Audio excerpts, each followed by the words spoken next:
Muy bien, vamos a empezar entonces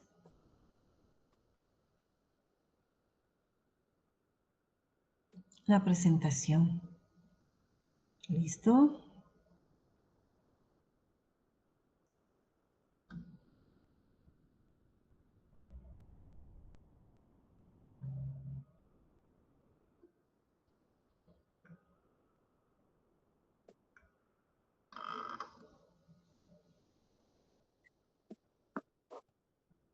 Listo.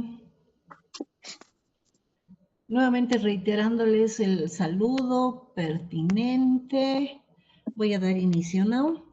Nos quedamos ya en la parte de el examen intraoral, siguiendo los pasos que tienen que ver, ¿no? Con todo lo que es labios, ¿de acuerdo? Ya hemos revisado la piel de labios, ya hemos visto el vermellón, las estructuras, sus lesiones, también hemos identificado las zonas, hemos identificado sus componentes, hemos hablado de movilidad, de color, ¿ya? Ahora vamos a ir hacia adentro, hacia la cavidad bucal, haciendo un breve repaso de lo que es la cavidad bucal, ¿ya? Lo primero que voy a mencionarles es que la cavidad bucal es parte del aparato estomatognático. Ojo, no lo es todo. No es el área específica donde nosotros debemos localizarnos, posicionarnos y a partir de eso ubicarnos única y exclusivamente en los dientes. No es así. Recordemos que este espacio, esta zona, ¿verdad? De el ingreso hacia el tubo digestivo, apertura del tubo digestivo hacia el exterior también, si quieren verlo así, ¿de acuerdo? Es parte, repito, del aparato estomatognático. Entonces, la cavidad bucal como tal tiene que ser considerado como un sistema integrado de órganos asociados, ¿de acuerdo? Ahora, cada uno de estos órganos, ¿sí? Órganos, cumple funciones particulares, pero que en conjunto, evidentemente, le dan una valoración muy particular a la cavidad bucal. Vamos a ir mencionando algunas de estas funciones, recordando, obviamente, lo que seguramente está fresquito en la memoria de ustedes y que ya lo han debido ver en otras asignaturas. Lo primero que podemos decir en cuanto a las funciones de la cavidad bucal es que, por ejemplo, es un sistema donde y se inician los procesos de alimentación y de digestión, principalmente por dos grandes mecanismos. Uno, la actividad dental, asociada evidentemente a musculatura, a nervios, a hueso, que se incorpora en actividades como la masticación y su relación evidentemente con todo el sistema dentario, ¿ya? Entonces ahí empiezan los primeros procesos y el segundo mecanismo, decíamos, la saliva. La saliva que va a fungir como un elemento no solamente que coadyuva a la formación del bolo alimenticio, sino que a partir de la amilasa, saliva latialina, las lipasas y otros elementos, inician esos procesos, ¿no? De digestión celular sobre los almidones, sobre las grasas, sobre los lípidos, sobre etcétera. ¿Ya? Entonces, podemos mencionar la alimentación y la digestión como principales funciones dentro de la cavidad bucal. Otra actividad muy interesante que se da en la boca y es evidentemente única eh, a nivel de la cavidad bucal es la articulación de la palabra, la fonación. La formación de sonidos que evidentemente conjuncionados, todos ellos se van a encargar principalmente de ir formando palabras y esas palabras a su vez organizadas principalmente en estructuras de ideas que nos llevan a la comunicación, ¿ya? Entonces, otra función interesante, la fonación. Otra función que obviamente no tendría que darse en la cavidad bucal, pero resulta que la cavidad bucal puede coadyuvar a los fenómenos de las actividades de la respiración, por ejemplo. Y diremos que en la cavidad bucal se dan estos fenómenos de respiración a partir de lo que son principalmente los respiradores bucales, que sabemos no es lo mejor dentro de lo que es la actividad como tal de la respiración, sino todo lo contrario. A partir de estos fenómenos de respiradores bucales tenemos grandes problemas asociados con lesiones, principalmente los tejidos blandos, también con problemas de orden masticatorio, de articulación, de organización del paladar, la misma habla, ¿ya? Entonces, no es una actividad propia de la boca, pero que sí puede de alguna manera también sustituir, ¿verdad? La respiración nasal por algún tipo de problema directamente en afección con esta zona. Otra actividad que también es propia de la boca y que está asociado con el resto de la cara, ¿verdad? Es la expresión de la mímica. La expresión de la mímica eh, relacionada con los músculos, con los ojos, con las expresiones propias de la cara, ¿verdad? Y la boca nos ayuda muchísimo. Uno se da cuenta que está uno feliz cuando la boca evidentemente exhibe una sonrisa o una, una, una, una cara de tristeza, una de preocupación, una de enojo, ¿sí? Otra tal vez de asombro. Entonces, la expresión de la mímica no podría ser eso si no fuera por la cavidad bucal, que obviamente con todos los conjuntos de estructuras, de órganos que están asociados en ella, va a facilitar ese tipo de expresiones. 5. Coadyuva con al sexo. Por ejemplo, las sensaciones de sabores, las sensaciones de superficies, de estructuras, ¿verdad? Que obviamente están dadas tanto por la región del bermellón, por la piel, por la mucosa, por la lengua, todas esas percepciones que tienen que ver principalmente con el sexo como tal y sobre todo esa manifestación principalmente de percepciones sensoriales y sensitivas que son muy ricas dentro de lo que es la cavidad bucal. ¿Ya? Recordemos que la cavidad bucal tiene una mucosa con un epitelio principalmente de protección, pero por debajo de ese epitelio y en su lámina propia vamos a encontrar un alto número de elementos sensoriales y sensitivos. Por lo tanto, en la boca en la cavidad bucal, vamos a encontrar también que esos elementos sensoriales y sensitivos coadyuvan a este tipo de mecanismos. Ruta farmacológica. Y resulta que la cavidad bucal también nos ayuda, por ejemplo, a facilitar la administración de medicamentos.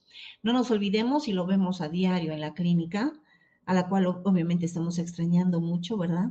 El hecho de que por ejemplo, un paciente que sí tiene un problema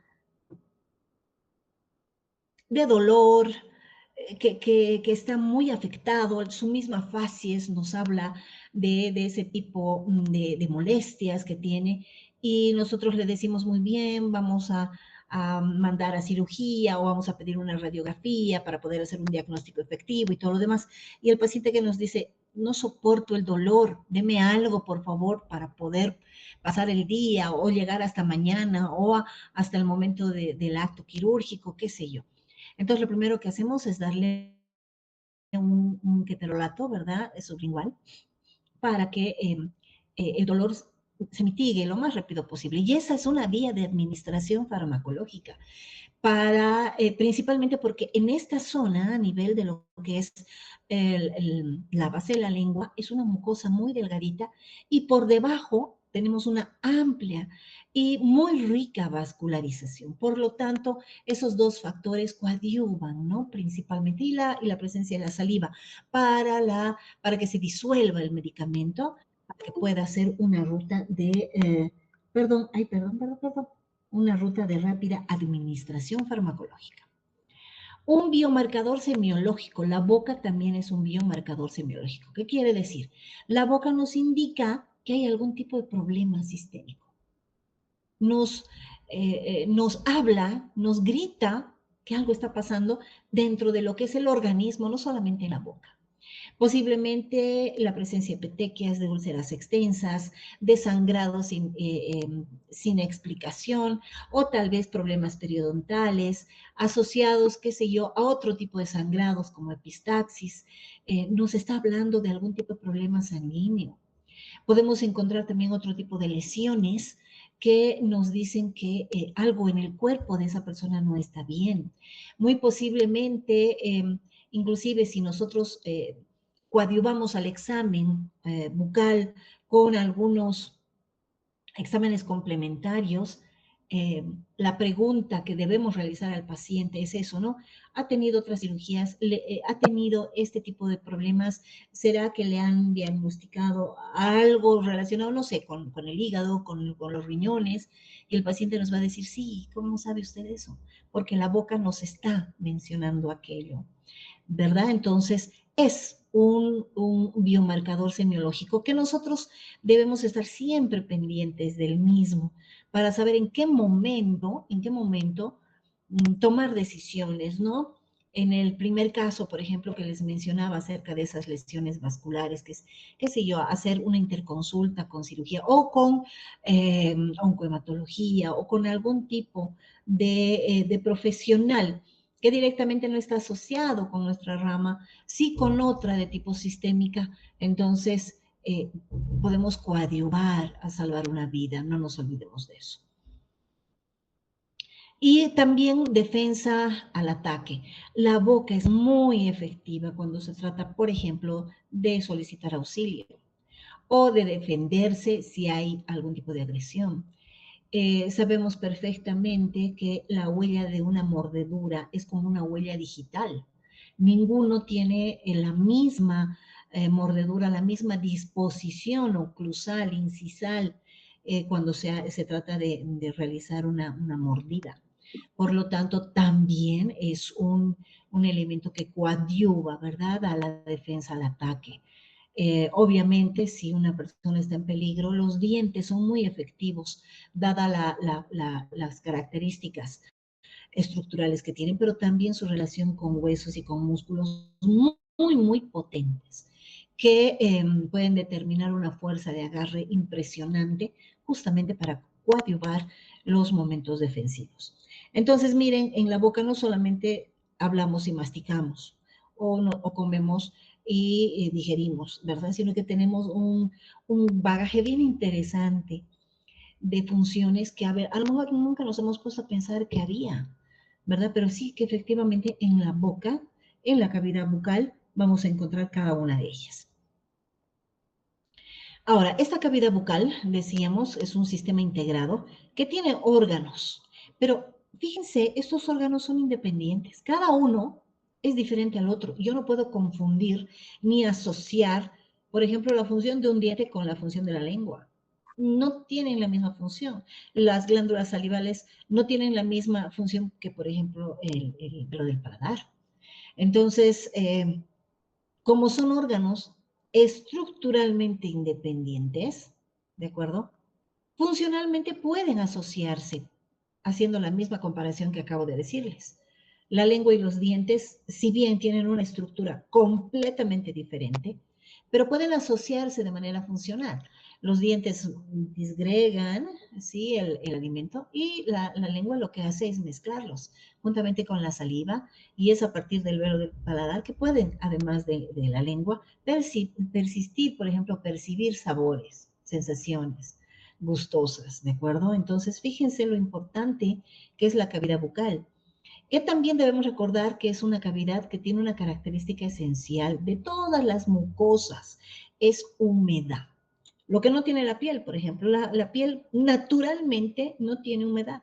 Por mucho de que ustedes me digan, sí, pero tiene glándulas sebáceas, tiene glándulas sudoríparas, pero no es húmeda, porque tiene una función específica. Funge como barrera contra el agua, no nos olvidemos. Entonces, no puede ser húmeda y ser a la vez barrera, ¿sí?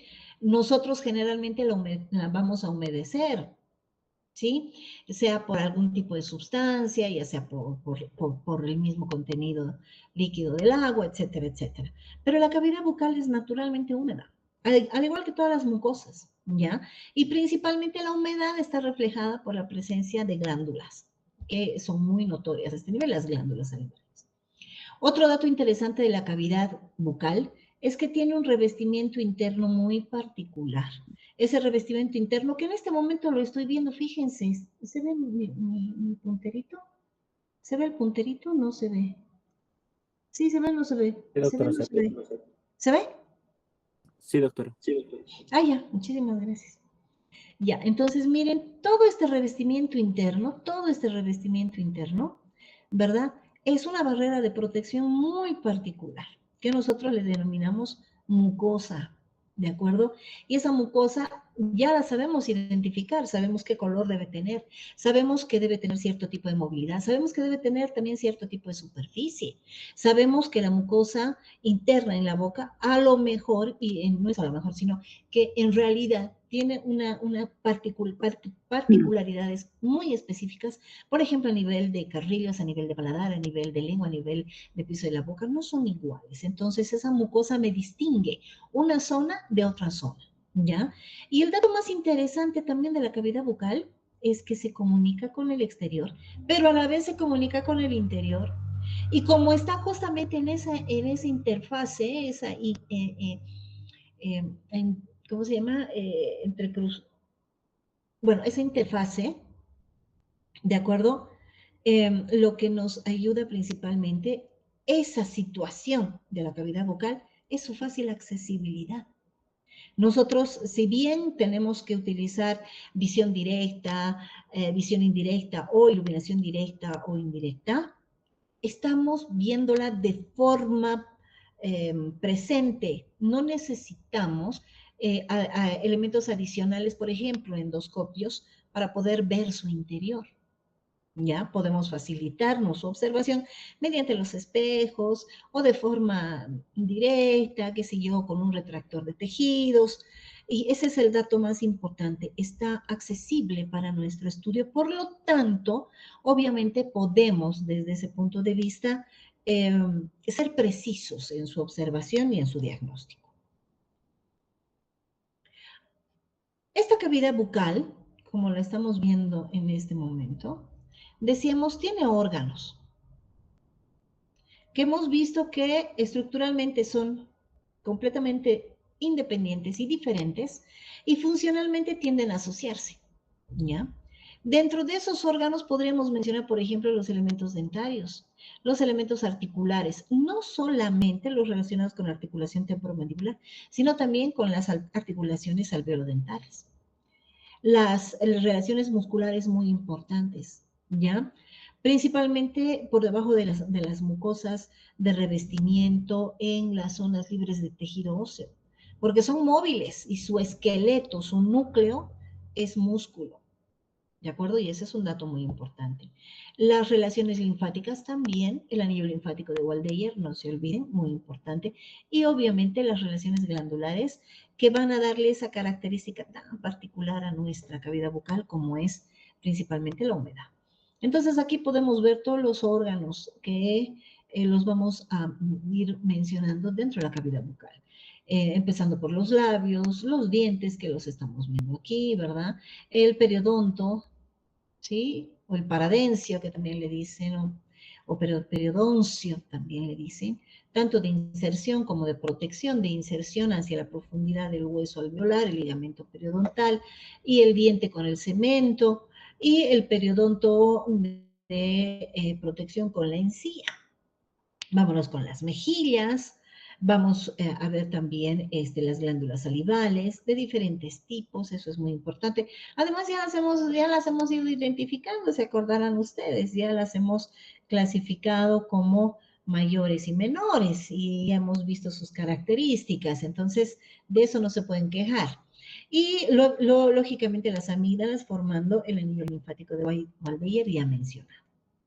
Hablamos de la mucosa bucal. Bien, aquí seguimos con nuestra boquita, esa boca de una colega. Esta es una imagen propia, ¿sí? No está en el internet, era de una colega con la que hice un trabajo muy importante. este atlas, ¿ya? Y que nos sirve principalmente para poder clasificar la mucosa bucal. Y posiblemente muchos dirán, bueno, eso ya lo conozco, eso ya lo sé, o ¿por qué nos viene a repetir? Porque resulta que cuando hacemos el examen intraoral y yo les pregunto y les digo, ¿por qué tiene esa coloración? Por ejemplo, ¿no? ¿Por qué tiene esa coloración? Algunas personas me dicen, doctora, el paladar está muy pálido. ¿Y cuál es el problema de que esté pálido? Sí, pero a ver, compare con el carrillo, las mejillas, tiene otro color. Obviamente tiene otro color, porque tiene otras características. Es otro tipo de mucosa. Y ahí cometemos errores porque nos olvidamos de lo que ya hemos ido viendo. Y ahora vamos a repasar. ¿Listo? Entonces, a la mucosa bucal la vamos a clasificar. ¿De acuerdo? Desde el punto de vista topográfico y desde el punto de vista funcional. En mucosa de revestimiento, mucosa masticatoria y la mucosa especializada.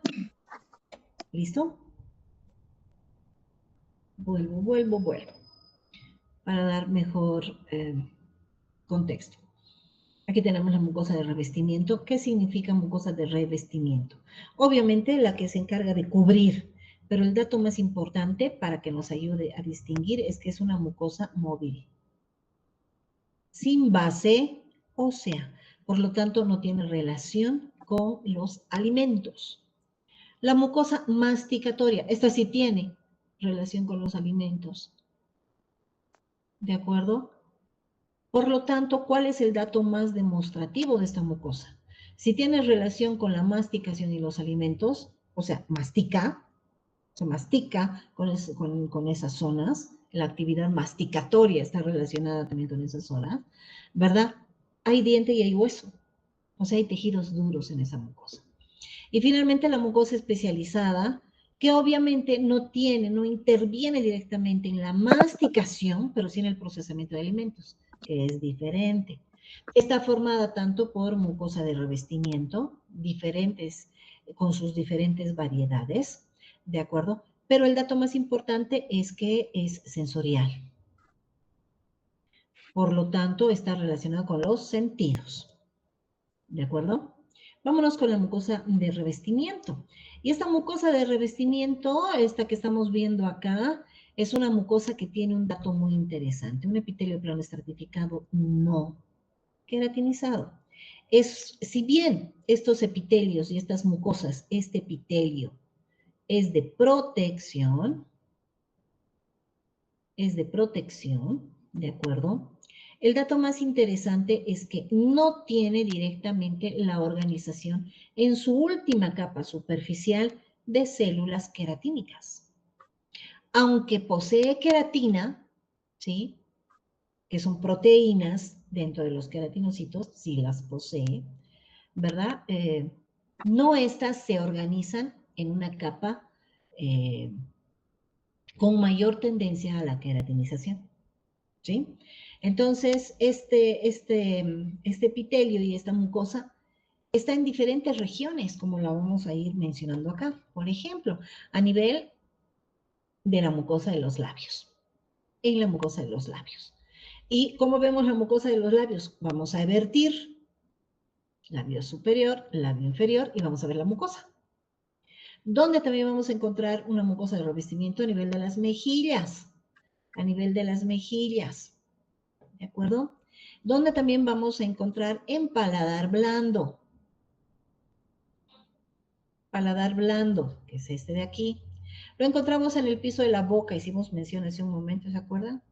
Del piso de la boca. Y obviamente en la cara ventral de la lengua. Cuando le pedimos al paciente que toque con la punta de la lengua el paladar, y él lo hace, ¿sí? Lo que estamos descubriendo, ¿verdad? Para nuestra observación, es justamente la cara ventral de la lengua.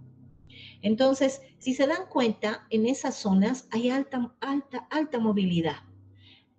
Yo les reto a que internamente en sus domicilios muevan los labios. ¿Será que pueden mover los labios? ¿Qué dicen? A ver, alguien que me responda. ¿Alguien?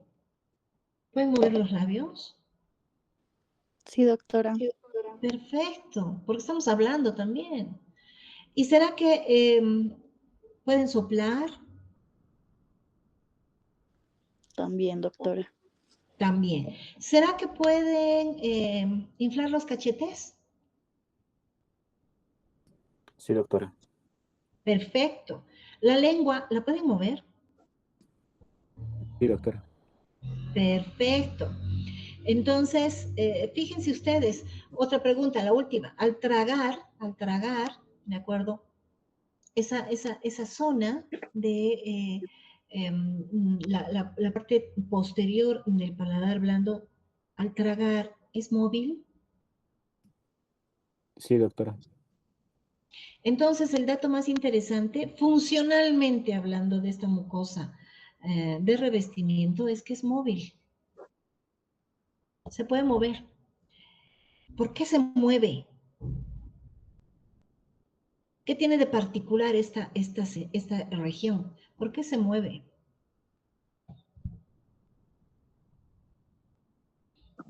Por el músculo que tiene debajo. Exacto. Porque hay músculo. Hay músculo. ¿Qué tipo de músculo será?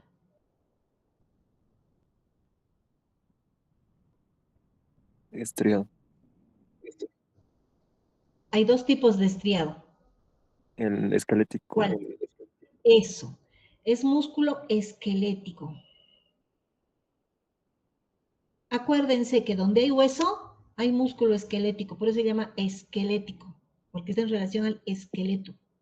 ¿Ya? Entonces hay músculo esquelético, por lo tanto, todas estas zonas, labios, mejillas, paladar blando, la cara ventral de la lengua, otra vez los labios, etcétera, todas esas zonas están relacionadas con algo bien particular, la presencia de músculo como eje central, como eje central. ¿De acuerdo? Entonces hay movimiento.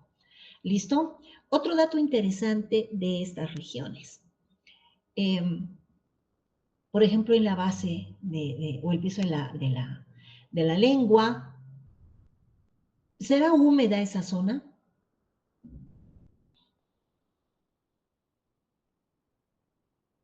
Sí, doctora. ¿Por qué? Porque ahí desembocan bueno, ciertas glándulas como las de Bode-Ebner, que, Perfecto. cuya función obviamente es lubricar la superficie, ya que sin saliva tampoco hay percepción de sabor. Muy bien. A nivel de labios, de la mucosa labial, ¿sí? Toda esa zona, y lo hacemos, las personas que ya han estado en la clínica, cuando estamos haciendo la identificación de la mucosa de los labios, tocamos, palpamos. ¿Y qué palpamos en el interior? Unas pequeñas bolitas, unos nodulitos bien, bien pequeños. Al principio uno se asusta y dice, doctor, hay unas bolitas ahí que son glándulas salivales. Hay muchísimas glándulas salivales. ¿Verdad? Entonces, tanto a nivel de labios, a nivel de mejillas, a nivel de la cara ventral, a nivel del piso de la boca, a nivel de la zona de paladar blando, toda esa zona está lleno de glándulas salivales. ¿De acuerdo? Entonces, miren, primero tenemos músculo, luego tenemos glándulas. ¿Sí? Evidentemente sobre un estroma ricamente vascularizado. Por lo tanto, cuando yo veo, por ejemplo, veo paladar blando, veo mejillas, veo la cara interna de los labios, esa mucosa siempre la voy a ver rojiza. Y no es malo verla rojiza, más bien es malo verla pálida, ¿sí? Pero si la veo rojiza, y además me voy a fijar que tiene mucha vascularización, ¿no? Altamente vascularizado, por eso es tan rojiza.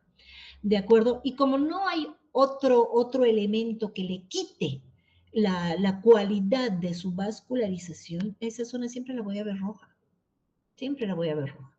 Entonces, cuando identifico esas regiones, ¿de acuerdo? Lo primero que voy a ver en relación a la coloración es que tiene esa coloración y voy a decir es normocoloreada. ¿De acuerdo? Porque es rojiza. ¿Ya? Por el hecho de que su conectivo donde hay vasos sanguíneos, linfáticos, nervios, hay células, hay fibras, evidentemente hay gran cantidad de vasos sanguíneos y es una submucosa bastante notable, notoria, ostensible, como se le dice. Y en otras regiones también vamos a encontrar un dato más, grasa. Grasa. ¿Listo? Por ejemplo, a nivel de carrillos. Cuando uno baja de peso, o al revés, cuando uno sube de peso, hay un elemento muy particular grasoso en esta región que tiende a modificarse por este tipo de movimientos de peso, ¿verdad? ¿Cómo se llama esa zona o esa estructura? Las bolas o bolsas de bicha. Las bolas adiposas de Bichet. Muy bien. Que últimamente están muy de moda el extraerse, ¿no? O también el otro día estaba viendo, ¿cómo se llama ese medicamento? Se me ha ido. Que elimina básicamente las grasitas. Pero es bien interesante porque la grasa también coadyuva la movilidad. Entonces, fíjense, esta mucosa de revestimiento, para ser altamente móvil, debe tener músculo, debe tener glándulas salivales y debe tener grasa. Las glándulas salivales que ayudan a la movilidad. ¿De acuerdo? Y que le dan esa característica de mucosa, de que es altamente húmeda. Vámonos a hablar de la mucosa masticatoria. Ahora, decíamos, masticamos, evidentemente vamos a triturar, vamos a desmenuzar los alimentos y eso con el afán de poder formar partículas mucho más sencillas para iniciar procesos digestivos y facilitar evidentemente su ingesta, ¿no? Hacia el tubo digestivo. El dato más importante de esta mucosa masticatoria es que tiene evidentemente el mismo revestimiento de tipo plano estratificado, pero ojo, como tiene relación con la actividad masticatoria y si hablamos de mecánica, el acto masticatorio es agresivo,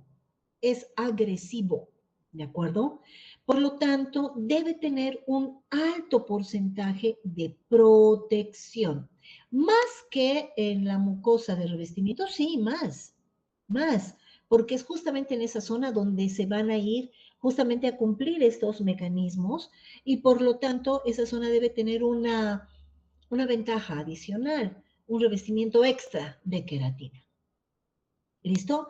Por lo tanto, esos epitelios pueden ser plano estratificados orto o paraqueratinizados. El dato más interesante es que las zonas con mayor tendencia a sufrir mayor daño tienden a ser más queratinizados, completamente queratinizados, que en boca se denomina ortoqueratinizado. La ortoqueratinización de boca no es la misma que la cornificación que sufre la piel, es muy diferente. ¿De acuerdo? Y la paraqueratinización nos habla de un proceso casi completo de queratinización, pero que no se ha completado por el tipo de relación funcional que existe en esas regiones, pero que obviamente sí funciona como una superficie queratínica. ¿De acuerdo? Ahora, ¿para qué la queratina? ¿Para qué la queratina? Como mecanismos protectores. Y eso es bien interesante porque en esas regiones lo que vamos a ver es palidez de la mucosa, ¿ya? Entonces la mucosa es pálida. Ya no la vamos a ver rojiza, como en una mucosa de revestimiento, ¿verdad? Como los carrillos, como la mucosa de los labios, ¿verdad? Ya no la vamos a ver rojiza, la vamos a ver rosada pálida o rosa coral, como se le denomina también. Entonces, no se asuste si paladar duro es más pálido que el paladar blando. Eso es normal, pero principalmente por un dato significativo. ¿Ya? Por un dato significativo, a este nivel, donde hay ese procesamiento, esa actividad de masticar, necesariamente tiene que haber tejidos duros, porque si no, ¿quién mastica? Si son alimentos, tiene que haber tejidos duros. ¿Cuáles son los tejidos duros que vamos a encontrar en relación con la mucosa masticatoria? El hueso, doctora. Ya, muy bien. Solamente una persona está trabajando y los demás, ¿qué más? hueso,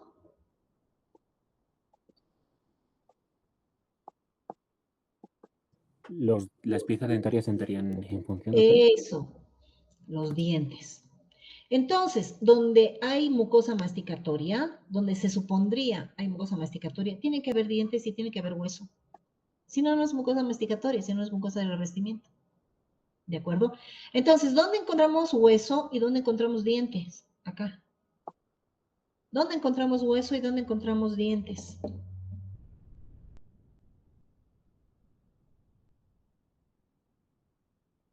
En paladar duro y en encías. Por lo tanto, esa es la mucosa masticatoria. ¿Sí?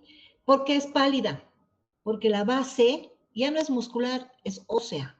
Para empezar, es dura, es rígida. Si hablamos de movilidad en carrillos, en labios, ¿verdad? Y yo valoro la movilidad dentro de mis signos semiológicos. ¿Hay o no hay movilidad? Sí, hay movilidad. ¿Por qué? Porque está hablando, porque está soplando, etcétera, ¿verdad? Hay movilidad. Pero a ver, traten de mover ustedes las rugas palatinas. Háganlo con su dedito. Muevan de un lado al otro, de un lado al otro. ¿Se mueve? No, doctora. Esa mucosa está fija al hueso. Es una mucosa relativamente delgada en relación a su base conectiva, ¿sí? Y esa base conectiva se une directamente al hueso. Entonces, es una mucosa bastante firme, lo que obviamente tiene lógica. No puede ser una mucosa móvil que esté relacionada con la masticación, porque si no, nosotros nos estaríamos comiendo todos los días. Si ustedes hacen un mal movimiento al morder y a veces se pellizcan, se muerden los carrillos con los dientes, eso es dolorosísimo y deja generalmente lesiones. Imagínense si eso pasara todos los días al masticar. ¿Quién se anima a masticar? Nadie masticaría. Toda nuestra comida tendría que ser líquida, porque si no estaríamos en autodigestión, autofagocitosis todo el tiempo, ¿verdad? Entonces, tiene que ser una mucosa, para empezar, tiene que ser una mucosa rígida, una mucosa firme, ¿ya? Y pálida, ¿ya? Por la presencia de hueso y por la presencia de los dientes. Por último, la mucosa especializada, que también yo ya la mencioné cuando he dado la clase teórica de glándulas salivales. Vamos a hablar de la mucosa especializada mucho más adelante también, ya exclusivamente de lengua, pero la mucosa especializada tiene las papilas gustativas, que cuando hacemos nuestro examen semiológico también vamos a examinarlas, ¿no? Y a veces nos asombramos porque resulta que sí sabemos que están ahí. Las hemos estudiado posiblemente en embriología, las hemos visto en histología, pero otra cosa es verlas con nuestros ojos, no con un microscopio. Y lo que ustedes tienen que hacer, por ejemplo, cuando examinan la punta de la lengua, la cara dorsal de la lengua, es tratar un poquito de peinarlas para verlas, ¿no? Y hay personas que se asombran y dicen, esas son las papilas filiformes. Sí, estas son las filiformes. Ay, qué bonitas las fungiformes. Y por primera vez estamos viendo inclusive a las foliadas, a las caliciformes. Entonces, estas papilas, hemos dicho, tienen que ver principalmente con mecanismos de gustación.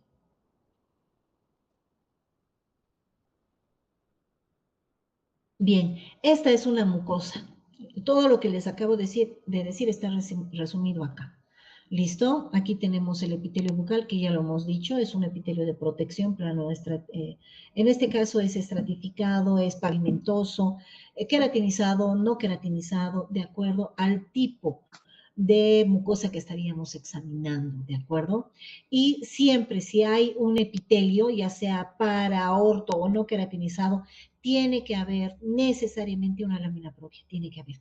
Sino de qué vive el epitelio, si es avascular, ¿ya?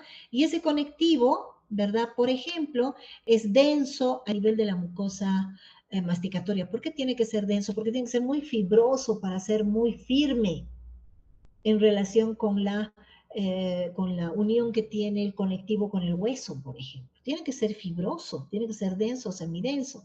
Pero si es móvil, generalmente es laxo, o sea, es mucho más flexible y hay mayor cantidad de células, mayor cantidad de vasos sanguíneos y de otros elementos, además de los fibrosos, que tienden a ser mucho más dispuestos, mucho más extendidos. ¿De acuerdo? Eso en una mucosa masticatoria, por ejemplo, ¿no?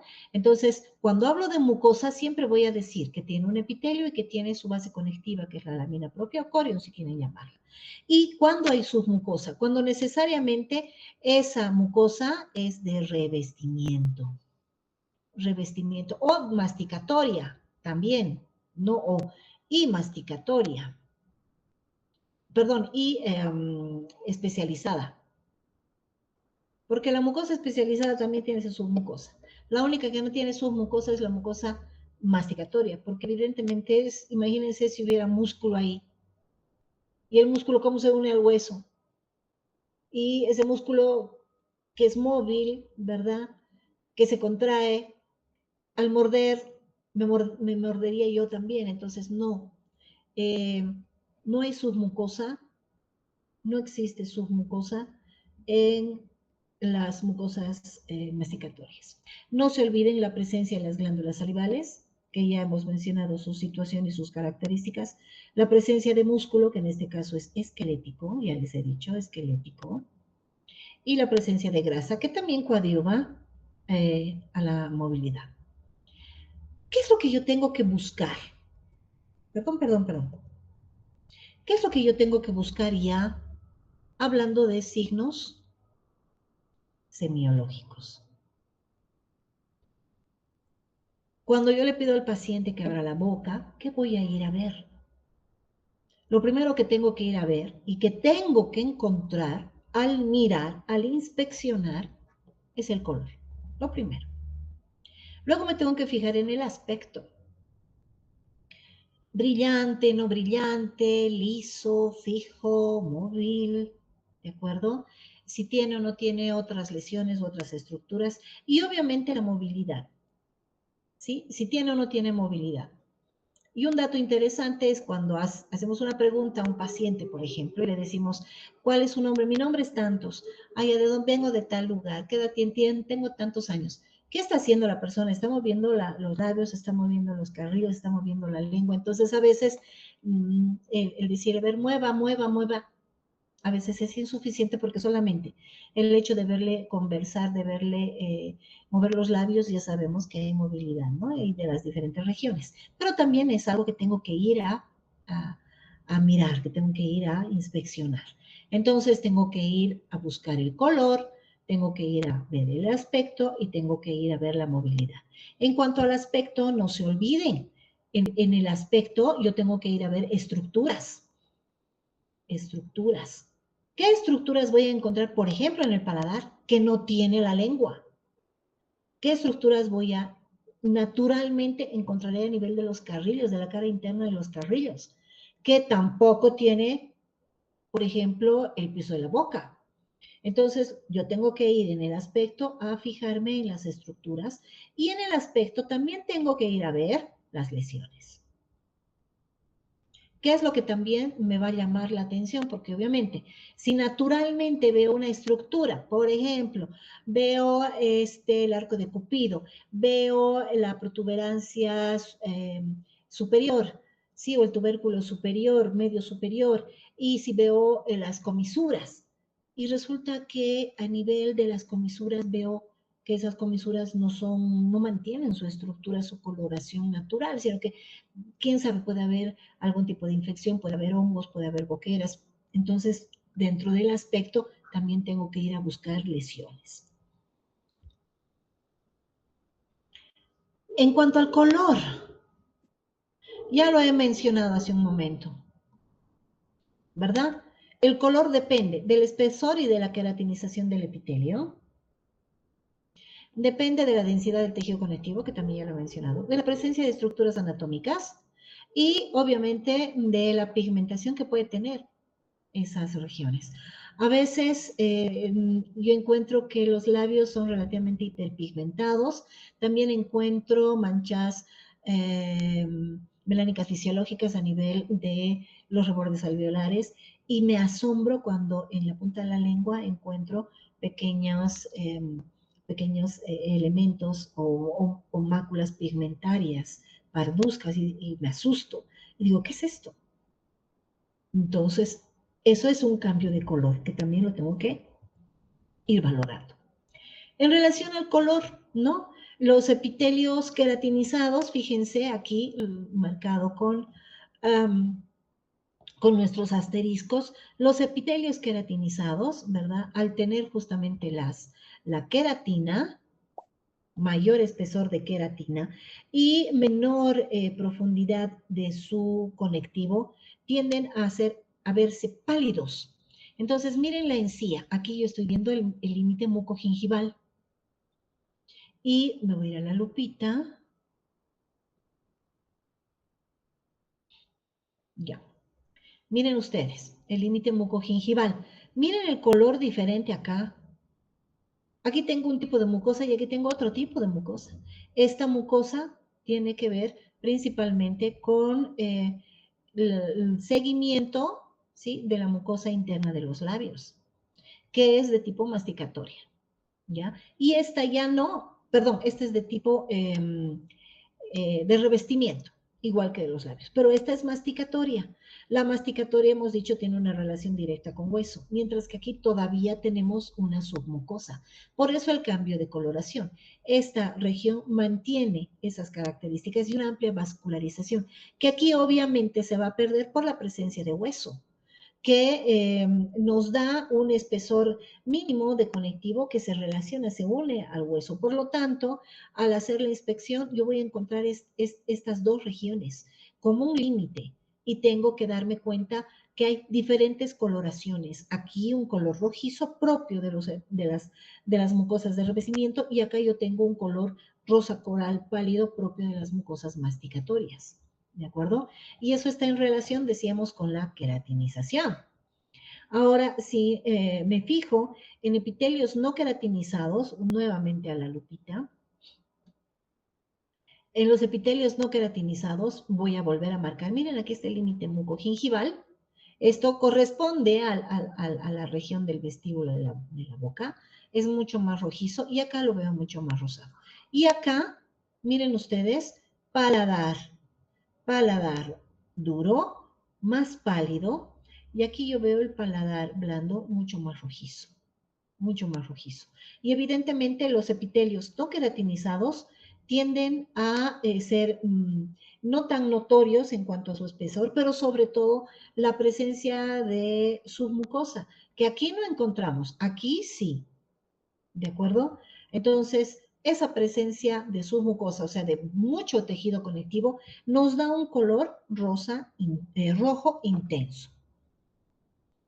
Ahora, la estructura del corion, yo ya lo mencioné, ¿verdad? En los epitelios queratinizados, el corion tiende a ser muy denso o semidenso y relativamente estrecho, mientras que en las mucosas que no tienen un epitelio queratinizado, además de corion, tienen submucosa, entonces tienen un espesor mayor de tejido conectivo. Y la presencia de mayor espesor aumenta la cantidad de vasos sanguíneos. Por lo tanto, la coloración de uno, el primero va a ser rosa coral pálido y del segundo va a ser evidentemente rojo intenso. Ahora, el color también tiene que ver con organizaciones anatómicas, ¿sí? Por ejemplo, vámonos aquí a la lupita, vámonos con la lengua. Fíjense, aquí tengo una lengua habitualmente normal, llamémosla así. Sí, aquí estoy viendo estos puntitos, parecen cabecitas de alfiler, nuestras papilas fungiformes. Aquí estamos viendo como pequeños penachitos muy delgaditos, las papilas filiformes que están organizadas en hileras y entre ellas las fungiformes, al fondo las caliciformes. Esta coloración yo la podría denominar normal cuando veo una lengua. Pero miren qué ha pasado aquí, compararé. Miren qué ha pasado aquí. La coloración acá completamente diferente. Es una lengua que tiene como una especie una alfombra blanquecina, muy parecida a algodón, miren ustedes, y sobre todo en el tercio medio, en el tercio posterior. Esta es una mucosa saburral, pero muy posiblemente, dada también la gran cantidad de saburra que encontramos, puede ser una mucosa con micosis, ¿verdad? Entonces, miren acá, la coloración de la lengua y de sus estructuras están completamente diferenciadas. Por ejemplo, ¿quién produce esta tonalidad blanquecina? No es que se deposita ahí los alimentos blancos, por ejemplo, no, lo produce estas papilas que las estamos viendo aquí, las papilas filiformes, como mecanismos también de adaptación.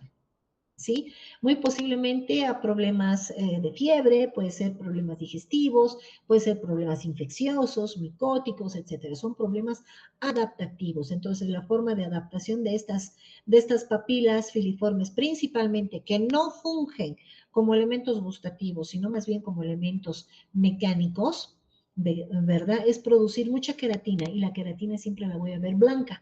Y si hay tanta queratina, obviamente cambia la flora de la zona y los microorganismos oportunistas tienden a incrementar sus cantidades justamente por estas variaciones. Ahora, si yo me voy a hacer la comparación, miren esta lengua que podría considerarla como lengua normal y esta de acá, ¿qué es lo que está pasando con esta lengua? Una lengua aframbuesada que también se le conoce, ¿verdad? Parece realmente una frutilla, miren, una frutilla, parece la superficie de una frutilla, pero es bastante rojiza esa lengua, lo que naturalmente no debería tener. ¿Qué es lo que ha pasado? Algún tipo de infección, algún tipo de problema vascular, algún tipo de problema sistémico, inclusive ha provocado que estas papilas, que naturalmente las puedo ver así, acá tienden a decrecer, se van a volver atróficas, ¿verdad? Principalmente las filiformes, dejando denudadas, si se dan cuenta, las papilas fungiformes expuestas. Y estas papilas fungiformes son más rojizas porque no tienen queratina. Entonces se van a dañar con mayor rapidez justamente por este tipo de problemas. Entonces, ¿qué estoy viendo en estas tres imágenes? Cambio de color.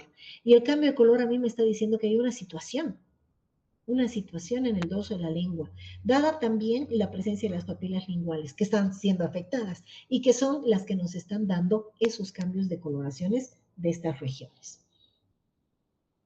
Las conformaciones anatómicas, ¿sí? Las estructuras anatómicas, fíjense, nos vamos a ir a ver acá.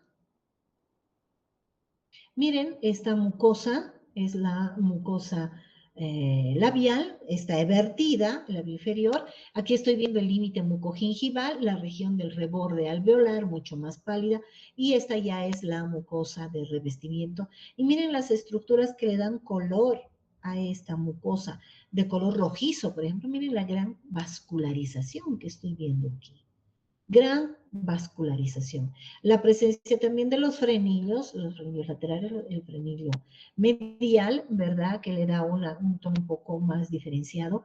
Pero miren las estructuras que le dan ese color, ¿no? Si, por ejemplo, aquí disminuyera la cantidad de vasos sanguíneos, en esta zona que tiene que ser altamente vascularizada, ya no la voy a ver de color rojizo, ya la voy a ver de un color pálido. Y por lo tanto eso me va a llamar la atención.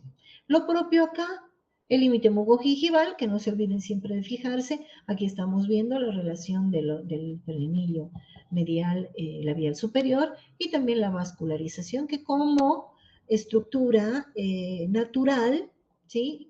Me da ese color específico de la mucosa. Que no tiene acá, aquí yo no voy a ver esta amplia gama de vasos sanguíneos, no voy a ver a nivel de la encía, no lo voy a ver, ¿ya? Dadas las situaciones que ya les he mencionado.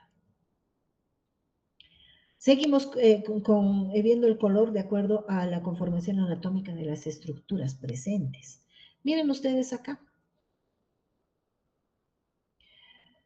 La base de la lengua, la cara ventral, el piso, aquí tenemos el frenillo lingual y el cambio de coloración acá, que podríamos considerar normal. Miren aquí las raninas, ¿sí? Diera la impresión de que existe estas están congestionadas, pueden verse varicosas, mucho más oscuras. También estamos viendo bridas, ¿sí? Que ustedes se asustan a veces cuando las vemos y dicen que son estos elementos que como que están colgando, ¿no? Como mucosita colgadita. Ya. Entonces son bridas eh, fibrosas de la mucosa, extensiones de la mucosa, que también contienen pequeños vasitos sanguíneos. Unas se notan mucho más como estas y otras se notan menos, entonces no es de asustarse. Pero a veces las bridas también se asocian, por ejemplo, con melanina, porque son parte del epitelio. Entonces, la persona que no conoce todavía estas estructuras como tal se asusta y dice, esta es una patología, es una lesión. No, en realidad no. Ya, pero estamos encontrando estos cambios de coloración. Otro dato interesante de esta zona, dijimos a un principio, ¿se acuerdan cuando hablábamos de ruta farmacológica? Es que es una mucosa muy delgadita. La mucosa es muy delgadita y el conectivo es bastante ostensible, muy notorio, muy vascularizado. Entonces también vamos a ver que esta zona es altamente rojiza, al igual que esta que estamos viendo acá. Y miren ustedes aquí, ¿no? Los capilares sanguíneos superficiales visibles, notorios, que nos da también por la presencia de vasos sanguíneos ese color particular en esta mucosa. Acá también podemos ver otras estructuras, las caránculas sublinguales. Miren la apertura, ¿sí? De las glándulas salivales mayores que se localizan en esta región. Estamos justamente en el piso. Y si se dan cuenta, comparen estas regiones, por ejemplo, con el reborde alveolar, que es mucho más pálido. Entonces uno dice, doctora, ¿por qué parece que tiene anemia el paciente? Porque esto está muy, muy pálido y esto está más rojizo. No, esto es hueso. No nos olvidemos, es hueso. Esto también es mucosa masticatoria y esta es mucosa de revestimiento. Entonces, esas estructuras presentes le dan diferentes coloraciones a las mucosas que estamos viendo. Pigmentación, presencia de pigmentación. Acá, pigmentación. ¿Sí? ¿Qué estamos viendo aquí? Estamos viendo manchas o estaríamos viendo máculas de acuerdo a la extensión. Por lo tanto, este cambio de coloración, miren, lo que voy a hacer primero es palpar. Y voy a seguir el contorno del hueso y si no hace relieve, es homogéneo en ambos lados e inclusive voy a comparar maxilar superior con maxilar inferior y las noto presentes, solamente son manchas fisiológicas, ¿de acuerdo? Que pueden ser consideradas o como máculas o como manchas como tal, ¿de acuerdo? Entonces, normal, natural, pero tengo que ver el color. Generalmente parduzcas, melanina, ¿sí? Entonces manchas fisiológicas. Pero si las veo rojizas, ya estoy hablando de hemoglobina, ya no es melanina, ya no es natural, ya tendría otro origen si es vascular, ¿de acuerdo? Y si tiene otro color, por ejemplo, negruzco, ya estaría pensando en otro tipo de, de elementos. O si es localizada por acá, digamos, y tiene un color medio azulado, puede ser un tatuaje de amalgama. Para eso está el interrogatorio. Y yo tengo que hacer eso, ¿no? Preguntar. Y ver, ¿no? ¿Por qué ese cambio de color en esas regiones? El aspecto. El aspecto. Miren ustedes, naturalmente, diferentes zonas tienen diferentes aspectos. Aquí, por ejemplo, miren, este es el límite mucogingival, este. Y aquí, ¿qué estoy encontrando? Mucosa de revestimiento. Y aquí estoy viendo mucosa masticatoria. ¿Sí? Aquí, miren, miren qué interesante esta imagen, bien bonita. Ya, aquí estoy viendo el reborde, ¿sí?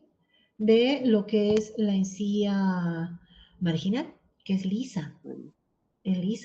Pero la encía adherida no, la encía adherida es puntillada. Entonces hay diferentes aspectos en una misma zona en la encía. Y obviamente en la mucosa de revestimiento también tiene otro aspecto. Entonces tengo que ir a valorar qué aspecto tiene, si es normal, el aspecto de esta otra región, el aspecto de esta otra región, para saber si, por ejemplo, cambia la textura y la presencia de algunos elementos, ¿ya? Que naturalmente deberían estar aquí. Por ejemplo, este puntillado a manera de la cáscara de una naranja, ¿verdad? Se debe a la presencia de numerosas papilas coriales, múltiples a manera de clavijas, ¿sí? Que se llaman papilas delomorfas, que son muy, muy largas, profundas, llegan muy cerca a la superficie del epitelio y como que jalan el epitelio, ¿ya? Porque tiene que haber una relación del colágeno, de las fibras colágenas con el hueso, y como están tan cerca de la superficie, como que jalan, ¿no? Como pequeños hoyitos en la superficie. Entonces se explica naturalmente esta textura con la histología. Hay una lógica dentro de lo que estoy viendo clínicamente. La movilidad, les he hecho el ejercicio. Han soplado, han inflado el cachetito, han movido sus rugas palatinas, ¿verdad? Han visto cuál se mueve y cuál no se mueve. Y eso es lo que ustedes tienen que ir a valorar, ¿sí? La movilidad está en relación con la densidad y la estructura del corión y la presencia o ausencia de submucosa, que también ya lo he explicado. Aquí tengo una mucosa móvil que obviamente tiene un conectivo laxo, tiene músculo, tiene glándulas, tiene adipocitos, no hay hueso, entonces es una mucosa móvil. Esta otra no, miren ese cambio de color inclusive acá. Es una mucosa que tiene un corión muy delgado, no hay submucosa, hay hueso y las fibras colágenas densas del corión se unen al periósteo del hueso y lo mantienen muy rígido, muy firme. Entonces, tengo que ir a valorar por qué se da la movilidad. ¿De acuerdo? Y obviamente ese dato clínico lo voy a determinar. Bien, para terminar, ya sabiendo cómo es naturalmente la boca como tal, la cavidad bucal, ¿qué es lo que tengo que ir a hacer ahora? Tengo que ir a valorar signos y síntomas. Tengo que ir a detectar lo que es natural, lo que es como estructura normal, pero también alteraciones. Y dentro de esas alteraciones tengo que verificar lesiones y obviamente patologías. Para que luego, ¿sí? Al determinar que hay lesiones y patologías, ya emita un diagnóstico. Y de esa manera pueda proceder con los siguientes pasos del examen semiológico como tal. Bien, entonces nos vamos a quedar aquí, chicos. ¿Hay dudas, preguntas?